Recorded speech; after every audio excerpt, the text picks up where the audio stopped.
Hello, and welcome to Moline Method Mic'd. I am your host, Landon Moline, husband to Kelly Moline, and father of our little baby, Danielle.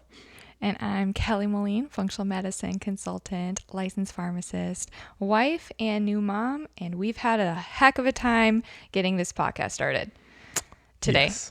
Yeah, today. We tried a couple days ago, and we've been using our phones for the video portion for YouTube, and that is no longer working. Beauty of technology. And so we had to go to Best Buy, make a big ordeal, and figure out a new setup. Yep. So now we're using cameras, actual cameras. And this is, I think, a perfect example how you can't judge a fish on how it can climb a tree, because if you judged us on how well we know technology, it's very little, apparently. And so we're going to stick to what we know. Yeah, we're not tech people. Yep. Just put that out there. We're trying to get by for those people that love to watch on YouTube, and we're glad that we can put it on YouTube, but there's nothing fancy about it. No, there's not. So thank you for our YouTube watchers for supporting it, because the video is one heck of a challenge. yeah, we'll see how this goes. If it looks different than normal, that's why. We'll adjust as we go. Adaptability is key. Sure. Consistency is better. Yeah, but I feel like even as new parents, you have to learn how to adapt and manage your emotions, because we have a baby watching us every second as well. That is true. That is constantly changing and, throwing off our routine that is non-existent at this point. Mm-hmm. Always have to self-assess. So you recently went to the chiropractor because you've been really sore the past few days.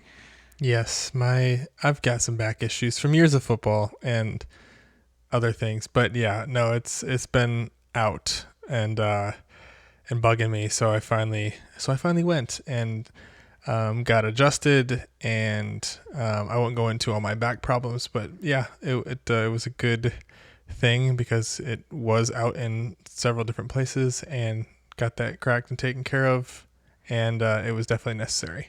Yeah, 30 is the new 50. Something like that. I think I have the body of an 80-year-old man.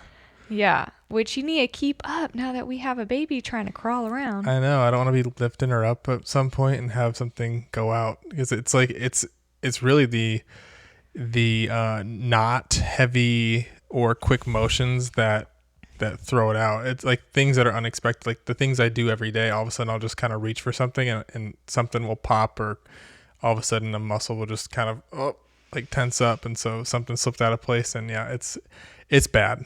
Yeah. So. I joke because you're really athletic, but you could sneeze or like steering the car and you could go out of place. Yeah, it's literally like I look, my side view mirror or something, and then all of a sudden, something pops and it's all out. And then I'm hurting for 2 weeks until the swelling goes down. I can go into the chiropractor and get it adjusted. Yeah, new day, new issue. It seems to help. But even in the football, like when I would have like my hip flexors or something, my hips would go out, and I'd have to go to the chiropractor, and that was the only thing that could actually help it and keep me playing. So yeah, I feel like since you've been in football for a while, prior and stuff, you've had a lot of experience with chiropractors. Do you have certain chiropractors that you look for, or certain techniques you like? I look for chiropractors typically that have dealt with athletes before. Sure. I mean, not saying that ones that couldn't fix my problems, but I think I went to a couple of chiropractors when I was in college, and they all told me to stop playing football. And that wasn't the option at the time. Right. And so it wasn't very helpful. Mm-hmm. So I found one actually up in Fargo that, like, his brother was on the Tennessee Titans, and he was all for getting me back on the field, and he was super helpful, and he had dealt with, sports injuries and different stuff like that before. So it was super helpful. So I look for people that are, looking to be helpful, looking to keep you moving, and trying to basically enhance your current lifestyle instead of just trying to convince you to stop doing what you're doing. Yeah. But I mean, sometimes it's good if you're doing something that's really bad for your back or something like that, it's good that they give you that advice. But yeah. Or like a certain workout too, or how you're weightlifting to do it a different way if one way isn't serving you well. Yeah, they're the experts. But yeah, I've just been told, backs are like the tread on tires eventually. Like if you wear it down enough, like the tread goes out and that's that. And so and you can't kind of replace the tire unless you get some kind of surgery. So so that's kind of, I threw out my back a couple years ago when I was squatting, and I had good form and everything, but it just kind of gave out. So I was so confused why, and I've had issues since then. Yeah, that's a good point too. I have a lot of people that come to me, kind of little sidetrack from that. And they're very stressed. Obviously their cortisol is off balance, and it would be the easiest thing to tell them is like, quit your job, or, take out the stressful things, but we can't always do that, right? If we're burnt out, it doesn't mean that we can always take out those stressful parts that is making that, but we have to learn how to like work with it, because it's your means of money, or it's your means of enjoyment, or whatever that looks like for you. So we need to work with it and figure out how we can balance the cortisol to the best of our ability while still maintaining that job that supports our life or whatever. For sure. But going back to the chiropractor, I didn't really go to the chiropractor too much before seeing you, like once or twice when my neck was really out of place. And I've been to a chiropractor where they've done all the x-rays and then they set up a treatment plan, which I get. And I'm sure that's really helpful, but they wanted me to come in like twice a week for the first 6 months. And they set up like this year and a half treatment plan. And I'm like, I'm not in that much pain, so I don't understand how this is a $5,000 treatment plan. So that's what I've experienced, which I don't necessarily love. So I found a different chiropractor, referred by my coworkers, that really like sees you how you are and wants you to get back to doing your day to day, but he's also not trying to like upcharge you the whole time. Yeah. No, I think it's important to find one that you feel comfortable with. That's not just trying to make money off you and that doesn't just see you as a number. But I mean, the one that I found down here in Texas is awesome. He works with a lot of athletes. He works with a lot of non-athletes too, but he's, he's not trying to make money off me by getting me in the door. He sees me when like I feel like I need it. I mean, it's probably good to get on a more regular plan and see a chiropractor regularly, because that's super important. I don't, my work schedule's been all over the place, so I tend to be more all over the place. Yeah, as needed, but it is important. Before I found him, I'd gone to a couple places that I've had some weird experiences where I've gone to one that was like, rate your pain level, and I was like, it's 6 or 7, I just kind of didn't think about it in there, and the lady literally goes, we don't treat anyone over a 6. And I was just shocked, like, oh, okay, I'll reduce it down to a 4 or something. And she said, no, you already gave us a number, so we can't treat you. And it was crazy. And I told my friends, and they're like, oh, those are, I won't name the place, but like some places are just kind of, they call them like crack and go shops or something like that. Like, or there's some name for them.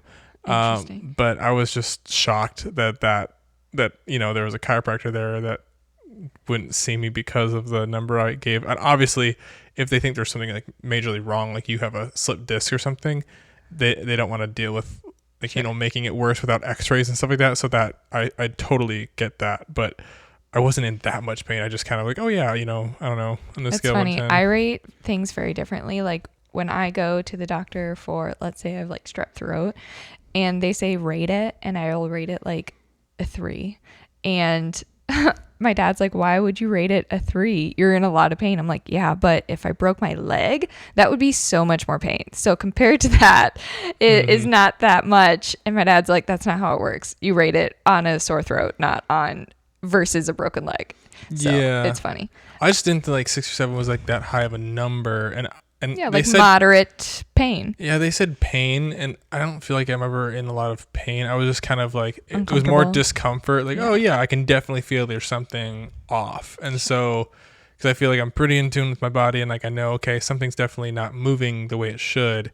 And so that's why I was like, okay, yeah, this is like, it's pretty severe, like 6, 7, that's like, it's important enough to where you should take a look at it. If it was a 2 or 3, I don't think I'd go in. Sure. So that's kind of where that's my thought process on it. But it was funny when she was like, no, we can't see you then. And I was like, okay, well, but. So I started going to the chiropractor more when I was pregnant because I heard, well, my doula too recommended me to go during pregnancy because you have a hormone called relaxin that increases during pregnancy, and it sounds pretty much what it does. It relaxes your muscles, and so that your body can adjust with a growing uterus and a growing baby, but that can cause you to be out of place more.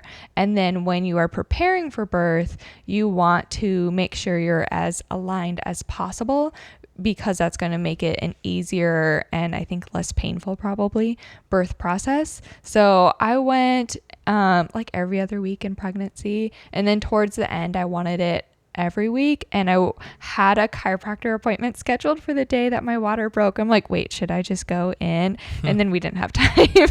I called my chiropractor. I'm like, so what if we just like went on the way to the hospital? And she's like, I guess it's up to you. But yeah, we didn't do that. I was very close to wanting to do that because I did feel like my hips were out. I carried very low, so I felt like my hips and my lower back is what always felt the pressure. And then I still go, apparently when you're breastfeeding, you still have some of that relaxin, so you can get out of place as well. And nursing and breastfeeding, you're kind of, I don't know, switching your body around to accommodate. And I always hear, you can move the baby, you don't have to move you. But I feel like that's a lot easier said than done because they're kind of heavy as well. And if you're nursing for a while, that takes effect.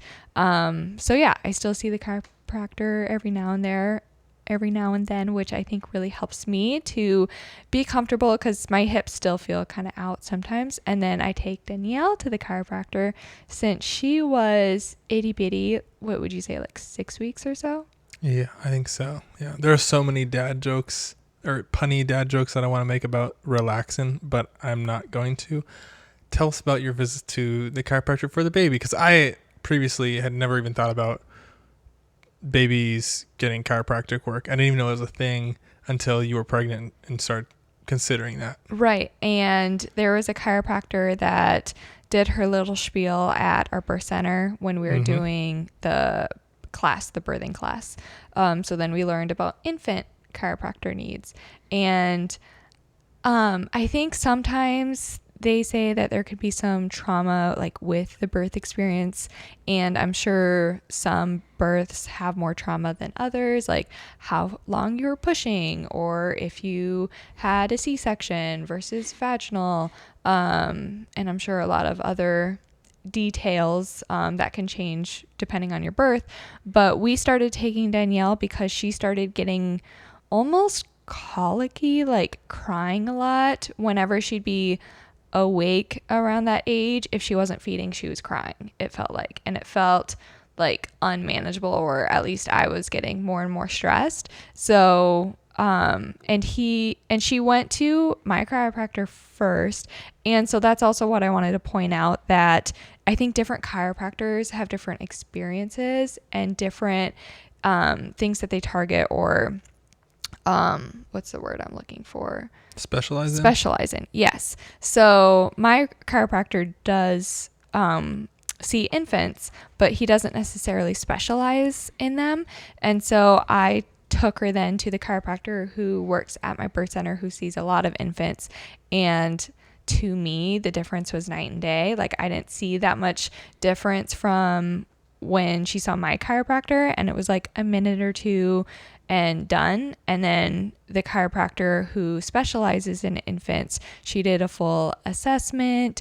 It was more like stretching and different types of work rather than like using a little machine or something. So, and then when we got home from the first time seeing that chiropractor, she zonked out for the first time in a long time. And we had that weekend where it was like little to no crying. So that to me I saw the difference right away, which is why we keep going for her and kind of have her on a little bit of maintenance. And because she was did a hospital birth and a NICU right away, she met her deductible right away. So her insurance covers the chiropractor in full. So that really helps too. Bless up for meeting that deductible. Yeah. Yep. And you also saw, like, the first time you took her to the chiropractor, she had a big old poop. Yes, that's what they said. She said it may happen in this order or not in this order, but she's going to sleep a lot and she's probably going to have a big poop. And sure enough, every time I bring her now, we clear house. Yeah. So you know something's different. Something's working. Yeah, exactly. And so I think it was good that I tried another chiropractor. I think that was really helpful because after my first one, who didn't specialize, I didn't really know that there was a difference between like the specialties and what they can do. So I'm glad that I tried again.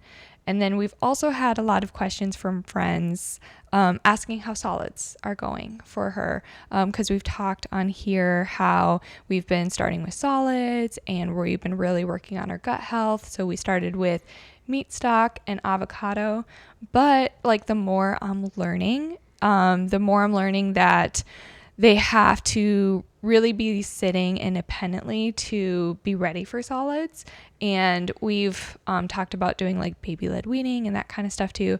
And my pediatrician did okay her for solids. So I think it's fine that we started, but we're taking a pause right now until she can fully sit independently. And I think it's okay that we like change our mind on that and we keep learning new information and then we can go from there. Yeah. I mean, again, I've said in the past, I think, there's obviously you have your standard schedule of when babies do what, but every baby's different. And so, yeah, I think it's totally fine to change your mind on something or press pause on solids like we're doing if it doesn't seem like it's really time yet. Yeah. And she's 6 months and technically 5 months adjusted since she did come early. But like my friends who have 6 months or 7-month-old babies, like they're starting it. So I got really excited to start it too. But in reality, we'll be doing solids with her the rest of her life. So what's the rush? And it's kind of easier right now where we don't have to focus on another food. We can just feed her milk and not have anything else to worry about with that. Yeah. So with learning as we go, right? I wanted to talk about 5 things we wish we would have known sooner during our pregnancy. And so we can share them with y'all so that if you are pregnant or you know someone who's pregnant or especially newly pregnant or if you're going to get pregnant in the future. Yes. These are great things that we learned and that we wish we would have known a little bit sooner. So we're going to share our 5 and then 5 total. And then we're going to share the ones that we also got from social media. Yeah, let's do it. Okay. Let me start us off. I'll start us off. So my first one, especially when we talked about our testimony episode, that we had spotting and then bleeding early in this pregnancy. And I thought for sure we were having another miscarriage. So my point of it is I wish I would have known that some spotting or bleeding can happen. And it doesn't necessarily mean you are having a miscarriage, and you could still end up with a healthy baby in the end of it like we did. When I first started spotting and I was on a bachelorette trip for my sister's bachelorette weekend and I saw that light spotting, I immediately freaked out. And that was the one time I didn't want to Google anything because I was like, the moment I Google, it's going to say everything's done, right? Whenever you Google something, it's like, you have cancer, you're dying. It always goes to a worst case scenario. So I didn't even want to do that.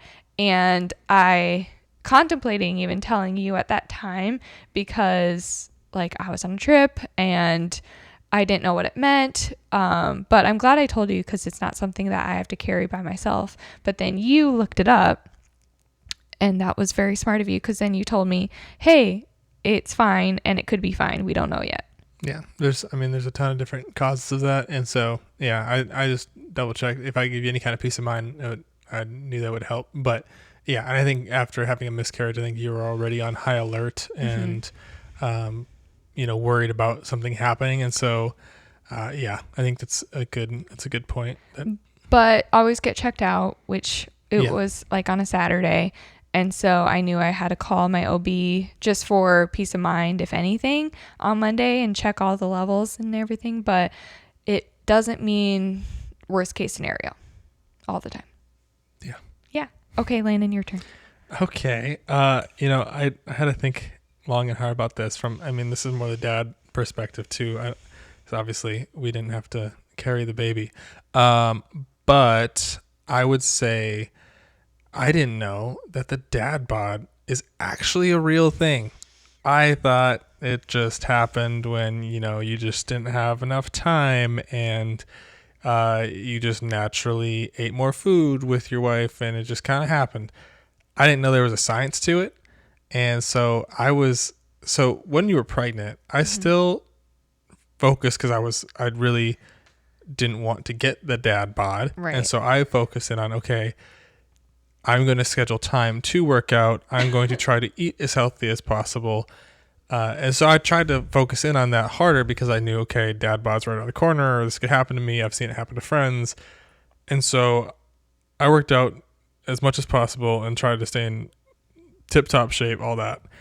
And I still gained like 4 or 5 pounds.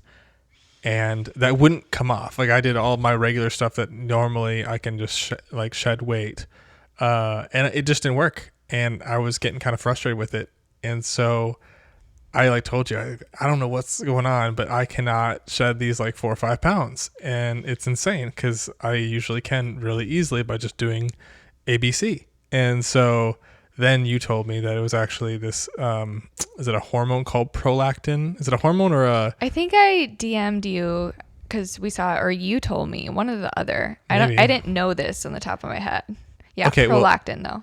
Whichever way it came, the point is I learned about prolactin and that men's bodies produce more or hold on to more prolactin. Yeah. Which then causes you to hang on to fat or something. I think the theory behind it was you're going to have a lot of sleepless nights, and so your body wants to hold on to more fat because it knows what's coming, and it may not be able to prioritize eating and all of that. So it's storing some energy for later for you.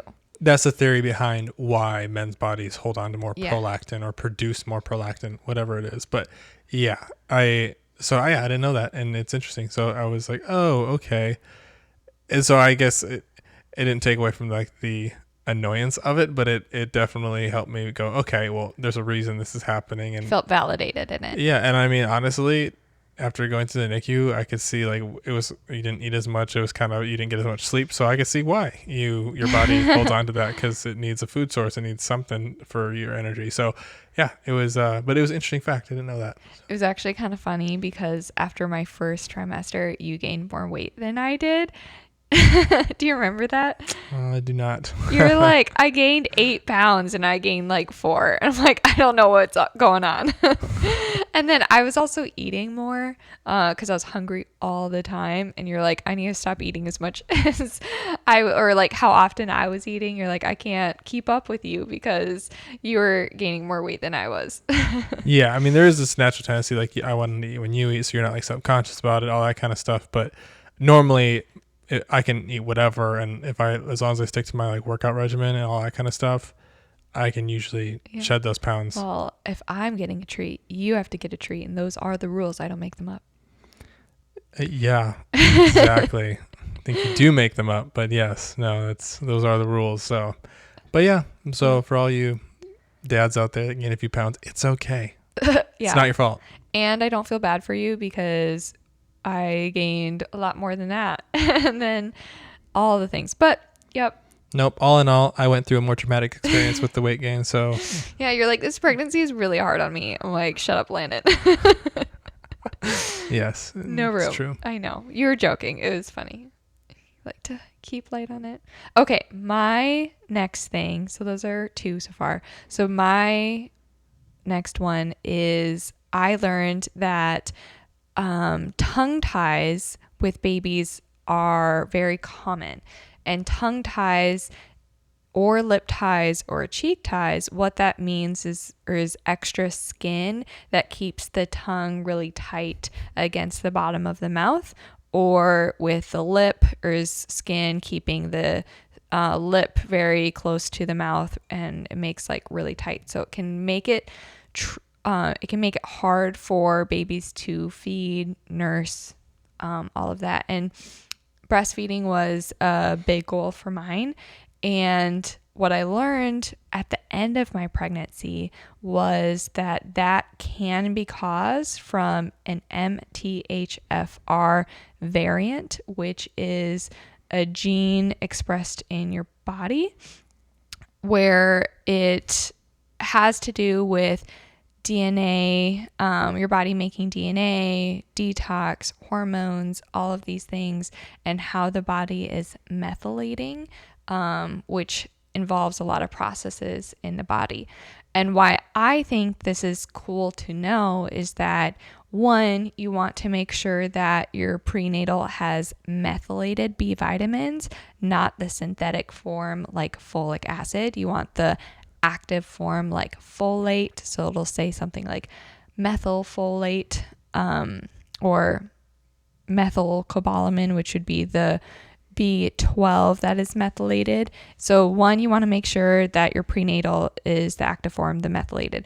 And then two, you may need extra B vitamins in the methylated form because your body is doing so much more during pregnancy that you may need more. So I personally was taking a methylated prenatal, and then I was also taking a B complex that was methylated. So I took the B complex in the morning and my prenatal at night for maximum absorption. And so I was like doing the things I would have if I knew that earlier. So yes, it was cool to learn, but I wanted to like tell other people that. And then she wasn't born with tongue ties or lip ties. So that wasn't one of our challenges when she was born. And I'm not for certain it had to do with what I was taking during pregnancy, but it's estimated like 70% of the population has this MTHFR variant, and that can mean like the mother and father. So it depends on what like the baby's status is. So if I didn't have the variant, but you did, Landon, and you're giving half of the DNA to our baby, it's a good chance that they have a mutation. And so I would also want to take the methylated B vitamins for that reason. Does that make sense? Yes. So get your methylated B vitamins. Methylated B vitamins. And then I also liked that I was taking the B complex because more B vitamins, especially B6, can help with nausea in pregnancy. And I didn't have nausea either, but again, I was like really trying to support my body with those extra vitamins and nutrients during pregnancy because my body is handling so much during that time. So I thought that was a cool fact. I hope other people do too. Good stuff. Yeah, I didn't know tongue ties were even that common. So yeah, if they are, then yeah, it sounds like that's good stuff to know. Mm-hmm. Yeah, a lot of my friends have had babies who have had tongue ties, and I didn't know they were that common either. And it does make it really difficult to be able to nurse and then to get that milk supply up right away unless you're also using a pump. And the way they have to fix it, it would be like a release of the tongue tie where they basically have to like cut or solder that extra skin. And then there's a big healing process with that too. So it's not necessarily simple. So if we can prevent it, we try to. And so, yeah. Okay. That's a good one. Okay. Well, for number 4, I mean, I just have to talk about the honey-do list. I mean, I had no idea it was that extensive. I have heard about, I've heard about people or like, I guess the moms wanting to nest or like the nesting period or phase. Um, but I just had no idea like there could constantly be more added onto the list or that it would be as long as it was. Yeah. And luckily, like I kind of attack to-do lists or whatever. I attack them and I try to get them done as much as possible, as quickly as possible, so they're not in the back of my head. But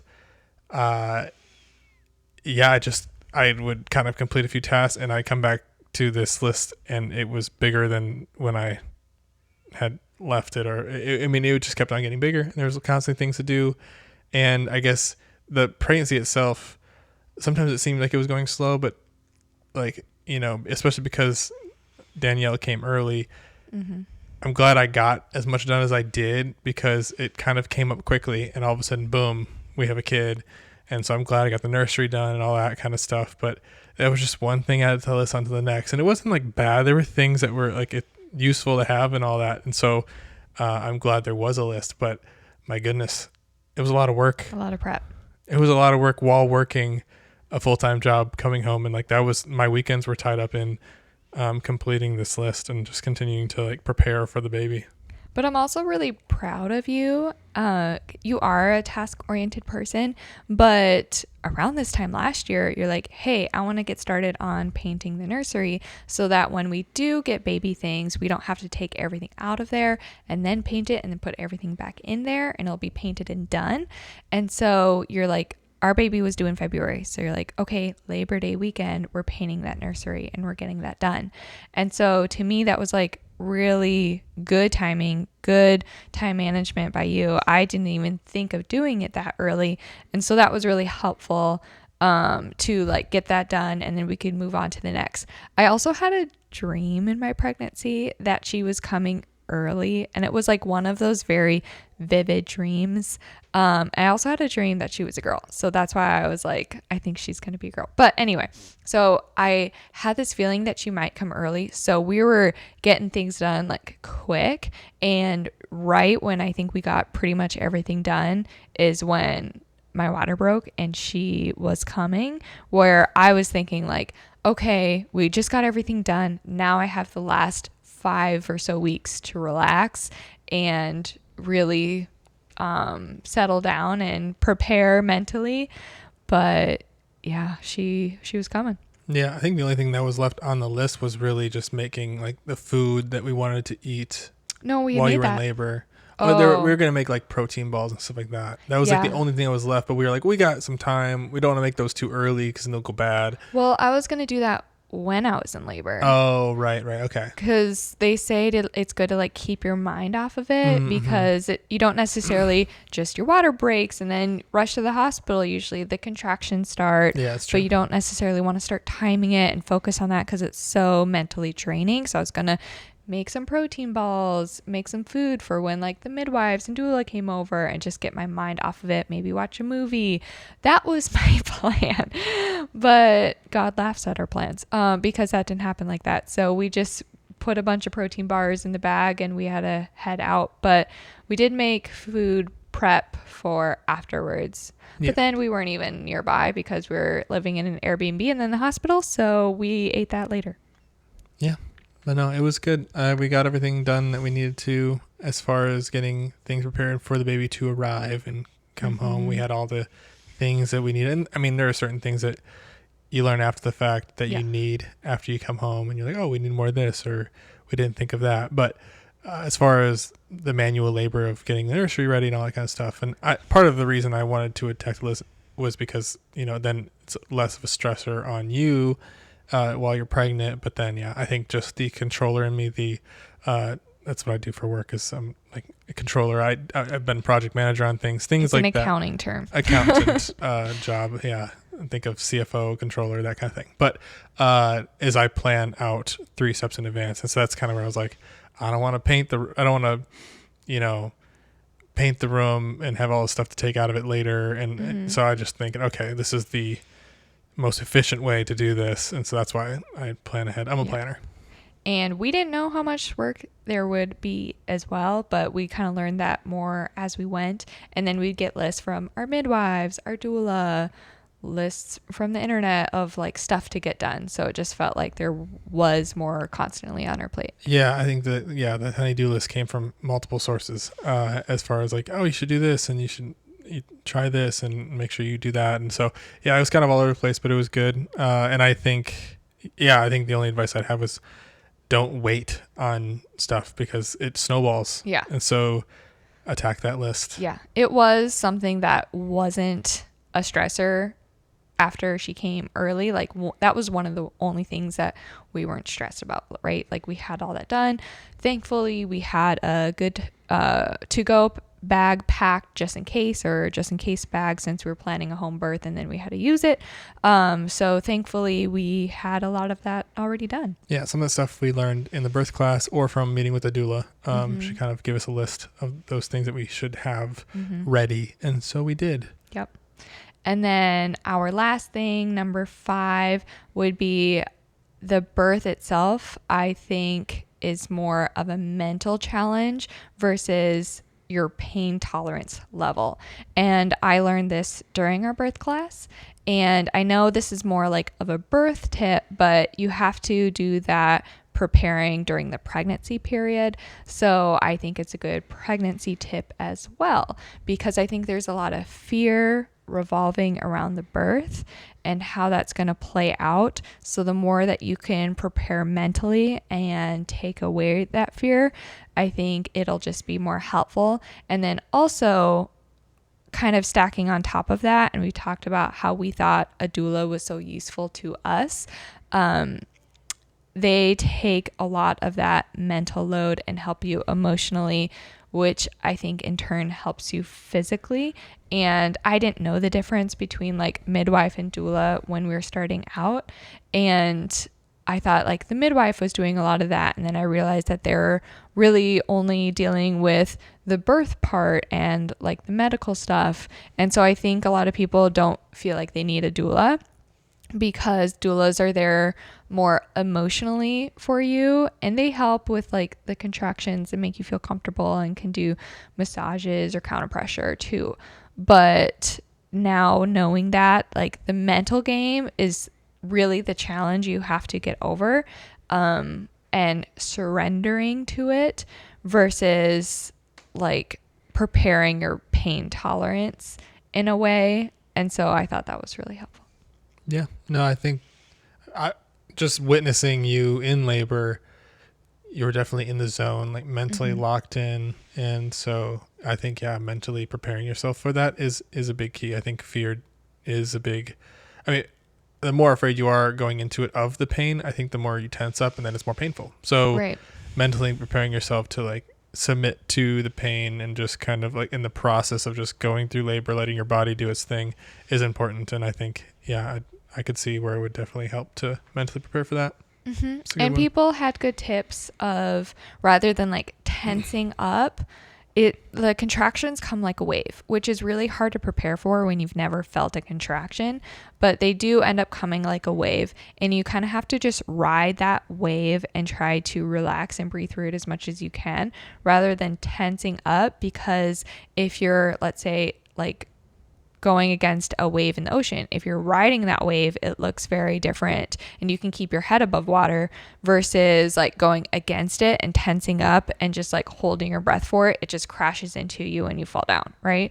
So it was helpful for me to have that tip. But then I also did like the hypnobirthing and Christian hypnobirthing and a lot of prayer prior to our birth. And I did that starting around like week 20 or a little later than that probably, but especially in the 3rd trimester they recommend that, just preparing for that mental challenge, because your body knows what to do.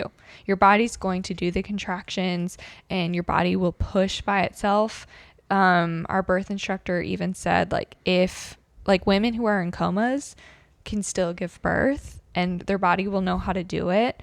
It's really just like that mental challenge. And she said women who have had really high pain tolerances they've seen not be able to do it without medication, and they've seen women who have had low pain tolerances and were able to go through their whole birth process just fine. And that's not everyone's goal to do it without medication, but it doesn't necessarily have a big correlation with being able to do that or not. Yeah, gotcha. Yeah, I should probably try mentally preparing for like stubbing my toe. Yeah. I mean, it's pretty much the same pain. Yeah. So yeah, I should try that with stubbing my toe. Just mentally get ready for it, so I'm able to process it a little better. Yeah. And the stitches and recovery afterwards. No, just kidding. Yeah. Okay, so let's move on to ideas that others sent in as far as what they wish they would have known. Yeah. I wrote them down. Did you also write them down? I noted a couple, but yeah, no, I think I just took notes on what you wrote down. Okay. So the answers we got in, first one, pregnancy pillows are glorious and get one right away. And I actually never got a pregnancy pillow, so that's kind of funny to me.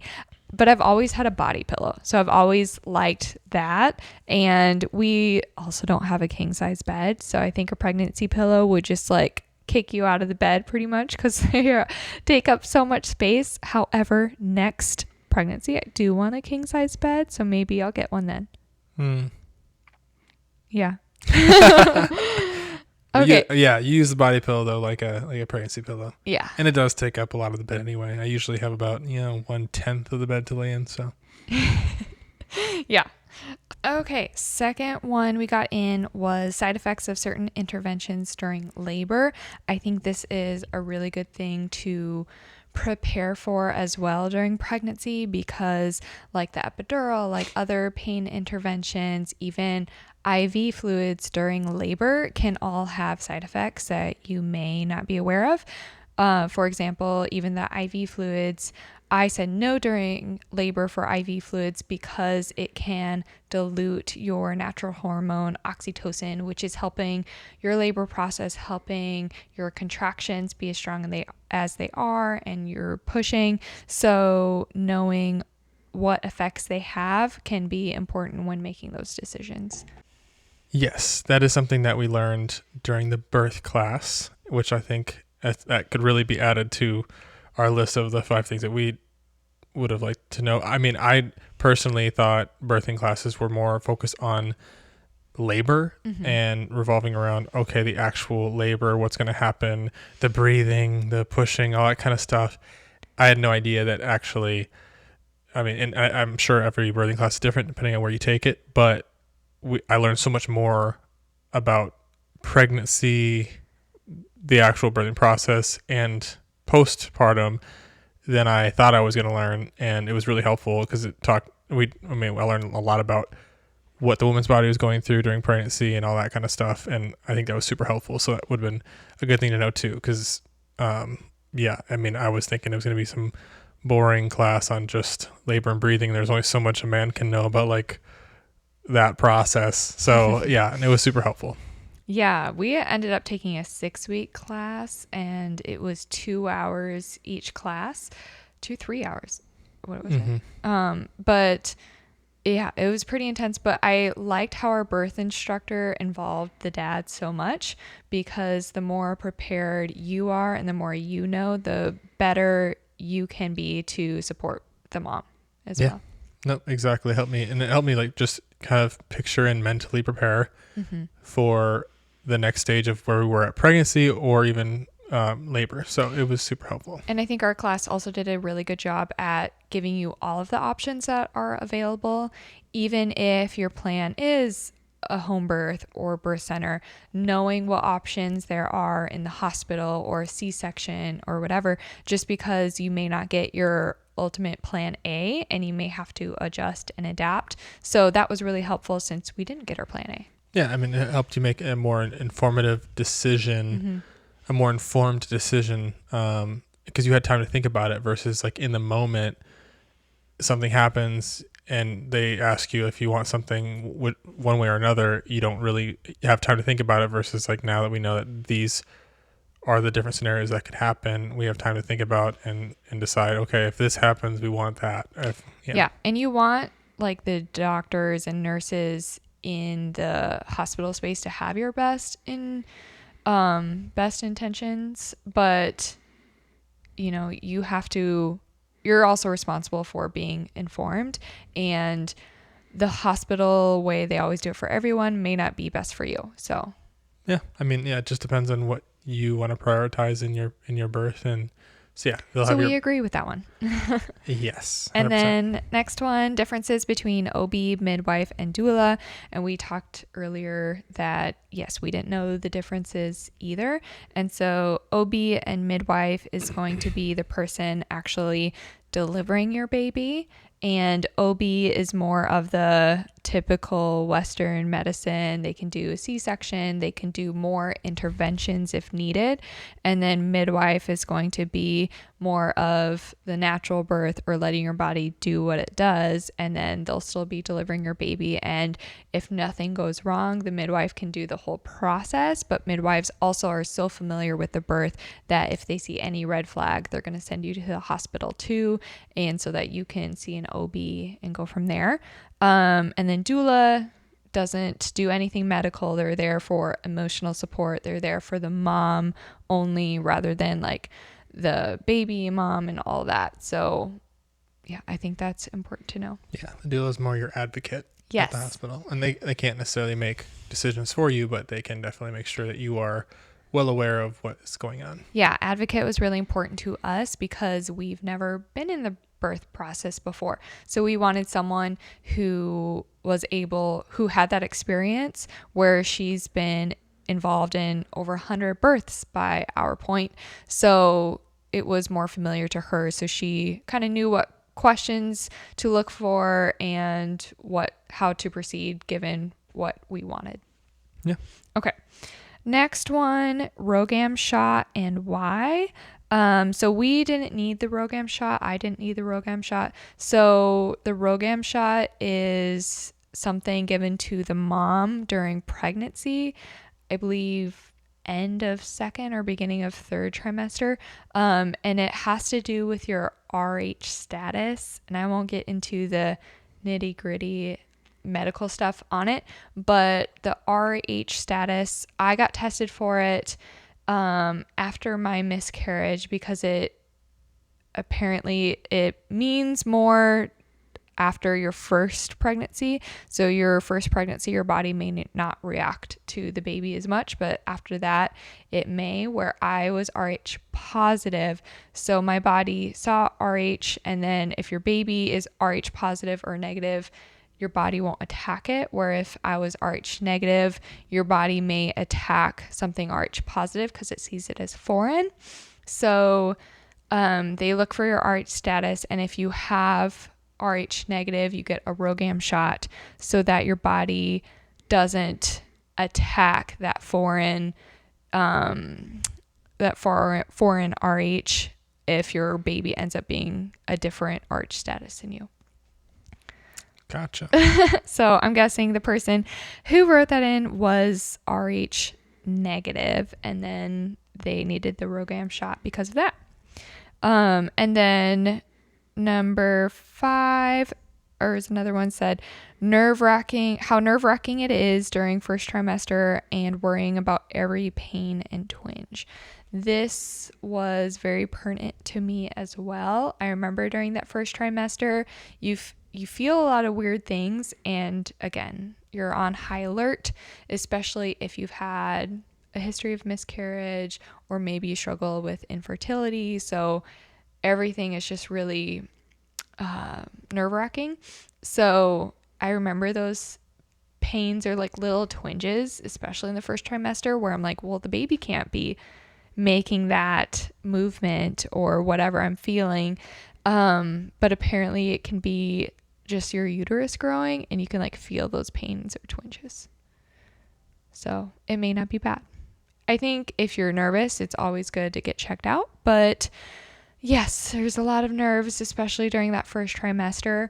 But things hopefully get easier. I feel like second trimester was the best trimester for us, because first trimester is always nerve-wracking. Second trimester, you're like finally showing too, so that it feels like you have a reason to feel the way you are. And most of the time people have shared their pregnancy with other people by then.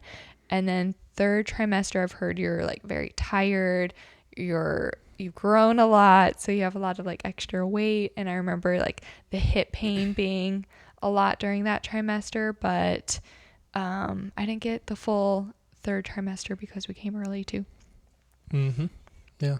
I think if there's any kind of anxiety around what you're feeling and stuff, it's always just important to ask your doctor, your OB, whatever you're using.